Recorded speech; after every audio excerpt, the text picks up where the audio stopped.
Hallelujah, hallelujah, hallelujah, my people, sisters and brothers in Jesus' name. Ndabashoje mu izina rya Yesu. Ni umukozi w'Imana, Pastor John Migabo basuhuza.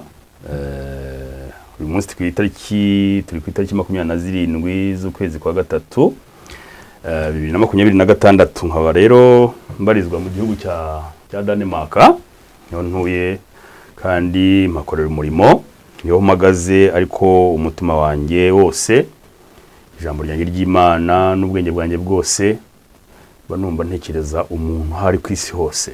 Amen. Human being. Aho ndi hose mba ntekereza umuntu icyamugirira neza, icyamuha urukundo, agakundwa, akagira amahoro akayatanga, agahabwa n'imbabazi nawe akazitanga. Ntawe nyandika intego, kuko nuko nguko umuntu aremye mu ishusho y'urukundo n'imbabazi n'amahoro. Ibindi bizana umushyarara mu bantu, bizanwa n'umubi. Ndabakunda rero, y'Imana inshoboje nkabona kano kanya kugira ngo tuganire ku ijambo ryayo, ncunguza uburyo umwete. Amen. Tumaze iminsi rero tuganira inzira ndende nakoze mu itorero rya Kristo. Amen. Inzira ndende nakoze mu itorero rya Kristo. Ugiye kuri YouTube yacu channel Denmark Professional International Church, ukabyandika uhita ubona neza ubutumwa buriho. Ariko mbaye mbateguje, ndashaka kuzahindura titre ya YouTube channel yacu kugira ngo nyigire ngufi cyane. N'umuntu wangira inama arambwira ati biragoye, ese nzayite ngo iki? Ati itorero rifite ngiri, ariko uzandike ngo Pastor John Migabo TV, urekeraho. Pastor John Migabo TV, urekeraho. Ubwo rero nuko nguko nzabigenza mu butumwa buzaza ejo cyangwa ejo bundi, nzababwira noneho uko channel yacu igiye kwitwa. Ntago bivanaho kuba itorero rihari, ariko channel igomba kugira titre ngufi. Uzabona abantu benshi bafite amachannel afite amatitre magufi, nibyo biri professional, nibyo kandi byorohera n'abantu kugira ngo bumve uko channel yacu yitwa. Hanyuma uko bizagenda umuntu atera imbere muri digital yaje, muri ibi bintu bya new technology, noneho niba mvuga ubutumwa kuri screen inyuma yanjye hazaba handitseho ngo Pastor John Migabo TV. Amen. Bigenda kuza muri iyi minsi, uko umuntu agenda yatera imbere mu ijambo ry'Imana, muri bya digital new technology n'ibindi, agenda yunguka ibintu n'ibindi. Amen. Ako rero kari agaciyemo. Reka rero dusenge kugira ngo tujye mu mwuka. Uwiteka Mana, urakoze kuri uyu munsi wa none, kuko unshyize imbere y'abantu bawe. Nukuri abantu bawe bakumenye n'ibiremwa waremye bose, uyu munsi mbahagaze imbere, mpagaze ku isi mashinze ibirenge nubwo ntari uwayo, mpagaze mu isi ndi kumwe nawe bose, nubwo ntazayituraho nk'umusozi, iwacu ni mu ijuru. Niyo mpamvu iyo nkora gutya, nukuri mbanzi neza ko ibihembo byanjye biri mu ijuru. Amen. Mbagushyize imbere rero ibiremwa byawe, abakozi bawe, abakristo bakumenye, mwanya gihango nanjye ndimo, kugira ngo ibyo ngiye kuvuga byose, Mana, amagambo nsohoka amaba yawe, amarangamutima yanjye muri kano kanya hagarare mu izina rya Yesu. Akora umwuka wera kugira ngo n'ababyumva bose bagiye kumva rino jambo baryumve nk'iryawe ukuri no mu mwuka, batambaye umubiri, kuko wambaye umubiri ntabwo yumva, uwambaye umubiri ntareba neza, ariko uwambaye umwuka wawe, uwambaye wisdom yawe arumva, yumva ijambo ryawe rinyuze mu mukozi wawe ari we Yewe. Ndagushimye rero kumuha uyu mwanya, nsengeye kandi ndambitseho ibiganza cyane abana bato, abadamu, abagabo, babandi bavuze ngo nari nambaye ubusa, abo bambaye ubusa, nari mfite inyota, nari nshonje, nari mu nzu y'imbohe, nari mu bitaro, nari hagati y'amabandi, urantabara. Abo bose ndabasengeye. Nta bindi mfite mbaha, izahabu, amafaranga n'ibindi, ibyo byose ntabyo mfite, byo nabona nabakwiza, ariko mbakwije ijambo ryawe n'ifunguro ryacu rya buri munsi rigere kuri abo bose, abari mu ntambara muri Afurika, abari mu ntambara mu bihugu by'Uburayi, muri Aziya, muri Amerika n'ahandi, abo bose ndabibutse muri kano kanya Mana, ubarebe neza. Imbaraga zivuye mu ijuru, umwuka wawe wera, amahoro wadusigiye, urukundo, imbabazi no kwihangana no gutegereza bigire kuri abo bose, in Jesus name, amen.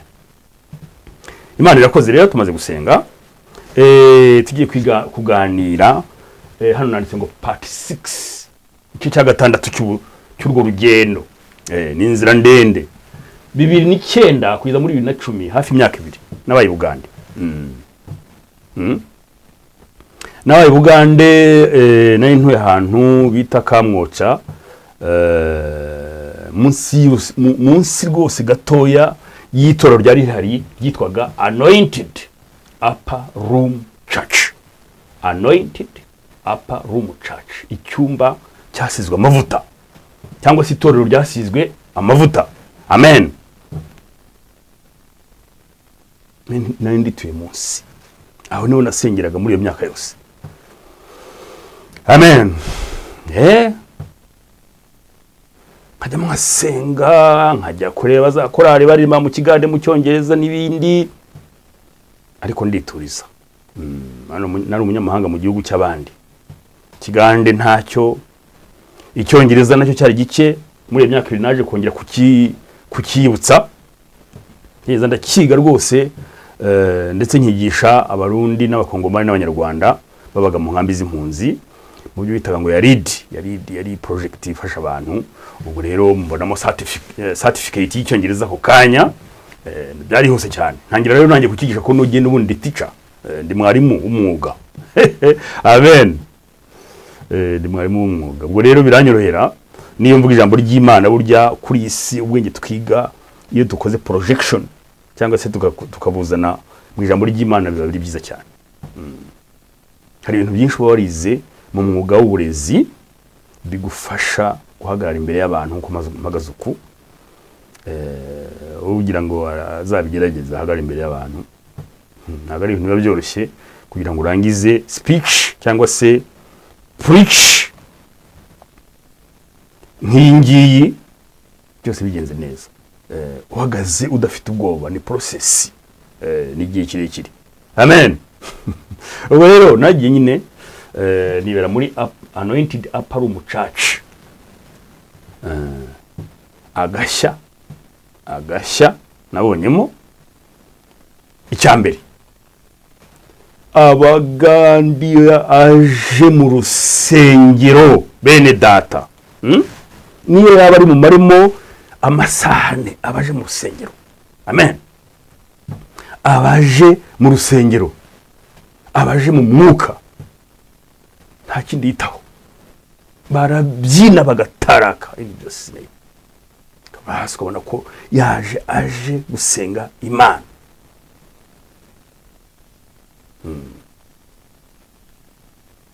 I repeat in English, kabivuge mu Cyongereza kugira ngo inshuti zanjye ziri muri Anointed Upper Room Church n'irindi torero mfite i Masaka, nabo babyumve. Amen. Bivuge mu Cyongereza. When a Ugandan, a Christian Ugandan, is in the church 2 hours, 3 hours, 24 hours, a Ugandan is in the church full of Holy Spirit to dance, to preach, to sing, and to pray. Full of Holy Spirit in Jesus' name. Nuko nabibonye. I have seen, I saw that with my own eyes. I appreciate so much sisters and brothers in Uganda. Anointed Upper Room Church, and I came back in another church. I'll talk about that church in Jesus' name. Amen. Amen. Amen. Thank you so much. That is the positive thing I observed that time. Ni ikintu nabonye icyo gihe. Mu rusengero, mu itorero, mu nzu y'Imana, uzi neza ko nta bindi ku ruhande. I enter inside the God's house only to pray, to concentrate in Jesus' name, to focus on something else, like the Word of God. And I went back in Uganda, in Masaka, in Freedom Church in Masaka. Bishop Joseph, thank you. I remember everything. Sister Rose and others in Masaka. Freedom Church. I'm greeting you, all of you. Thank you. Ndabasuhuza muri Anointed Upper Room Church, ndabasuhuza muri Freedom Masaka, Freedom Church Masaka, kuko naho narahabaye amezi 7 dusengana. Amen. Jambo ry'Imana. Cyane ikintu positive. Nabonye. Ikindi cya kabiri cyanshimishije. Ni umuco, agahugu umuco kandi wako. Mu Bugande ugiye kuvuga ubutumwa ukabuvuga abakristo bakishima. Barazana amafaranga bagushyira mu mufuka ukagina imifuka ingana iki. Free. Nta gahato. Ijambo ry'Imana ryabatoye, ryabagezeho, warivuze neza, bishimye, umwuka wera yabafashe. Ijambo ry'Imana rivuga ngo uzatungwa n'ibyo usanze mu nzu y'Imana mu buryo bwiza, mu buryo bw'ubunyangamugayo, mu nzu y'Imana, ntabwo ari mu nzu y'ubukene. In Jesus' name. Umukozi w'Imana ntabwo, he doesn't deserve to be a poor man, a poor woman. Ntabwo twaremewe. Kurema Imana neza ikaguha byose you deserve, ibyo Imana ibona kugomba, bitari byo murengera, bitari byo wibye, bakakuzanira amafaranga. Amen. Umufuka ntabwo ari icyaha kuyakira. N'abakozi b'Imana abakristo baguhaye kubera ko bafashwe n'umwuka wera kandi bazi kugomba kubaho, ukabona imbaraga, ukarya, ukanywa, ukambara neza. Ntujye mbere y'abantu uteye ibirema. Ko nukuri nibone n'amaso yanjye, mbona ko ari umuco mwiza mu nzu y'Imana. Amen. Ibyo ni bibiri bikomeye niboneye n'amaso yanjye. Ibindi ni bisanzwe. Bya bintu navuze bindi birahagaragara, biri negatifu sinshaka kubisubiramo. Umunsi ndavuga ibyiza gusa. Ngiye kubivuga nawe ngiye kwangiza ubutumwa bwanjye uyu munsi. Ariko in Uganda, I saw with my eyes these two things. When you preach well, when people are excited, you get the money from them in your pocket like this. They give you money as a gift. You have to survive. You have to eat. You have to be smart with your clothes. And you have a family to feed. Tumujya ngomba gutunga. Hago mbisha ko nabirwanya. Tugomba kubaho. Kuri isi tugomba kubaho. Imana, umukozi w'Imana akabaho. Kandi ibingi bimvuga niko bimeze. Ibindi biza bindi ku ruhande, never.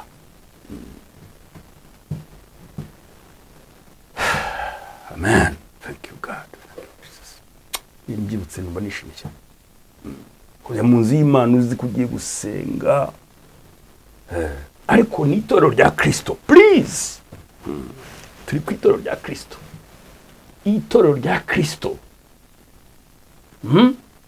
Hano itorero rya Kristo, Matayo 16:18.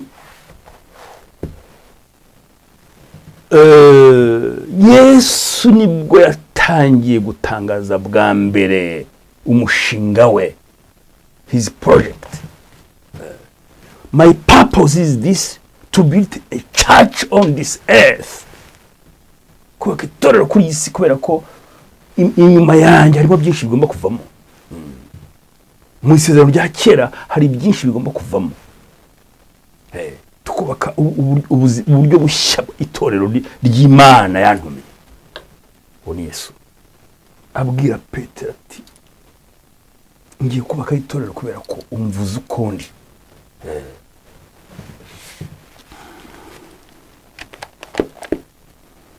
Matayo 16:18. Ngo 18 haravuga ngo, nanjye ndakubwiye nti uri Petero, kandi nzubaka itorero ryanjye kuri urwo uri Petero, kandi nzubaka itorero ryanjye kuri urwo rutare, kandi amarembo y'ikuzimu ntazarishobora. Nzaguha imfunguzo z'ubwami bwo mu ijuru, kandi icyo uzahambira mu isi kizaba gihambiriwe mu ijuru, n'icyo uzahambura mu isi kizaba gihambuwe mu ijuru. Makije ijambo ry'Imana. Watse itorero guhera uyu munsi wa none. Iyo ni amagambo y'Yesu yivugiye bwa mbere avuga ko yubatse itorero. From now, guhera uyu munsi wa none, I built my church on you, Peter. Thank you, God. Itorero rya Kristo muri abo bantu yitoranije aryubatse kuri Petero. Nta kizarishobora. Ndihaye imfunguzo zose. Iryo n'uyu munsi wowe nanjye niryo turimo. Arongera aravuga nanone muri Matayo 18:20. Matayo 18:20.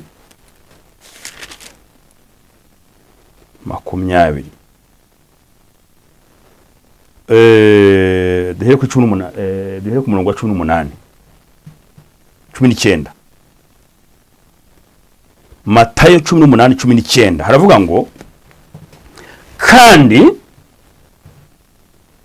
ndababwiye yuko babiri muri mwe nibahuza umutima mu isi, nibahuza umutima in this world, mu isi, wo kugira icyo basaba cyose, bazagikorerwa na Data wo mu ijuru. Amen. Ndasubiramo. Kandi ndababwira yuko ababiri muri mwe nibahuza umutima mu isi wo kugira icyo basaba cyose, bazagikorerwa na Data wo mu ijuru.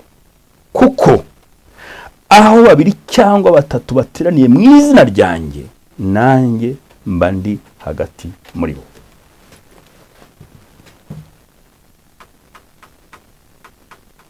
In the name of Jesus, assembly, joining together, 2 or 3 only.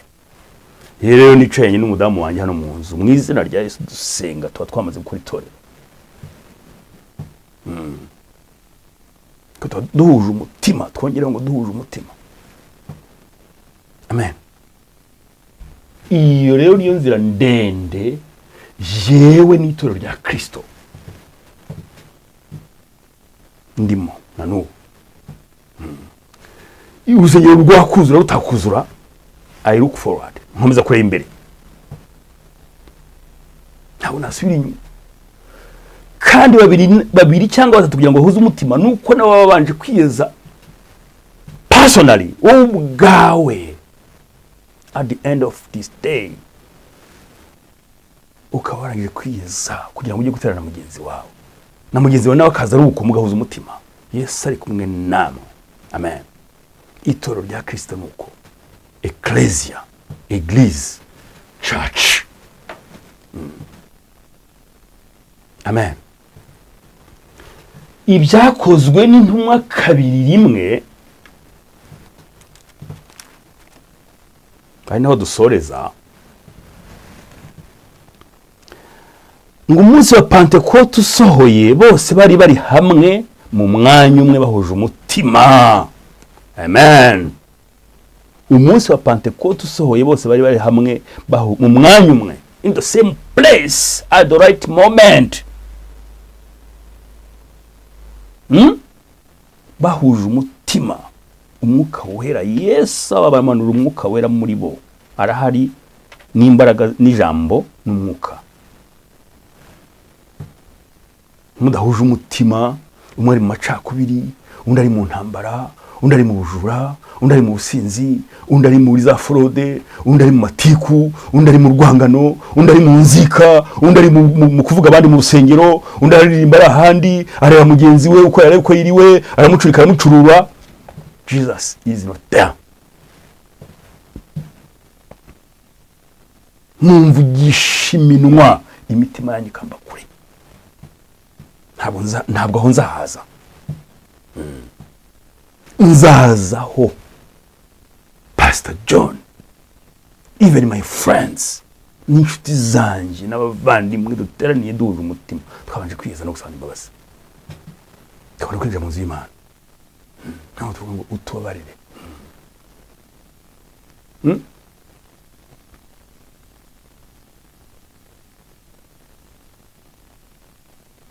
Dawe uri mu ijuru y'Abakatolika wenda yizi no mu Gifaransa.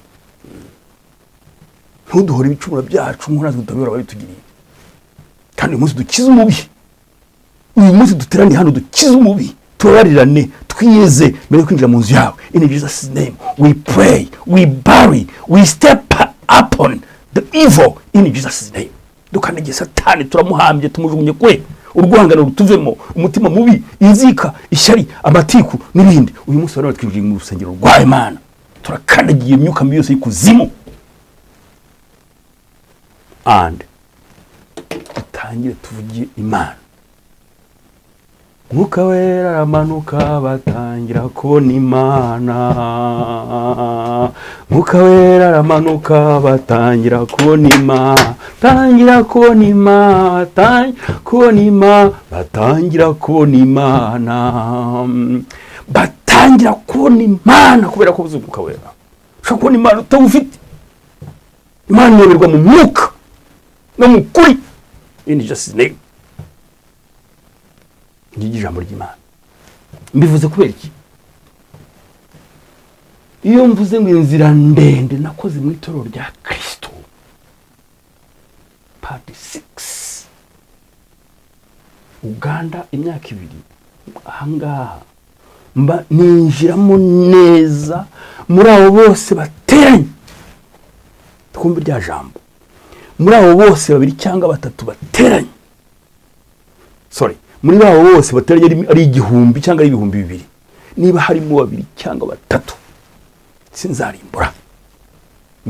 Abo 3 bari kumwe bahuje umutima ndabasanga. Niyo mpamvu twuzura mu rusengero. Umukozi w'Imana amaze kuzura umwuka akagufata akakureba ati wowe ngwino hano gusengera. You are not concentrated on important thing.